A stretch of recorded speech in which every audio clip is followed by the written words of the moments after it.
Today is 25 years since the blizzard of '93.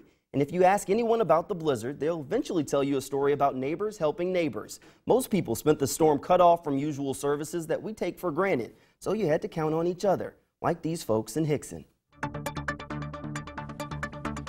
Gary Stanfield and his neighbors have been without power for 2 days now. Without kerosene, there would be no heat and no food. Gary says that's why neighbors have to stick together to keep going. A fellow by the name of Charles lives up here lakeside. Picked me up, and we went up to New Salem, and they was out and came back down here at Reeves and stood in line better than an hour and a half, and I got in about 7:30 last night, and I had 5 gallons of kerosene to help me tie me over.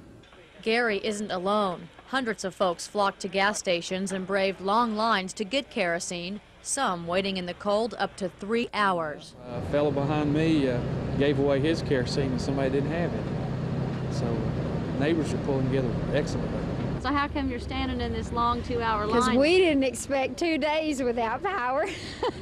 Most people here didn't seem to mind the wait too much. It's kind of fun because you meet a lot of people here in this line that you never knew. Now we have something in common that we hear, and we have a lot to talk about as far as what's going on in the neighborhood and what's going on in my neighborhood. So it's bringing a lot of people together. The store owner says people have been lining up for fuel since late yesterday, and as long as power is out in parts of the county, they'll continue to hunt for fuel to keep warm. In Hickson, Christy Hartman, News 12.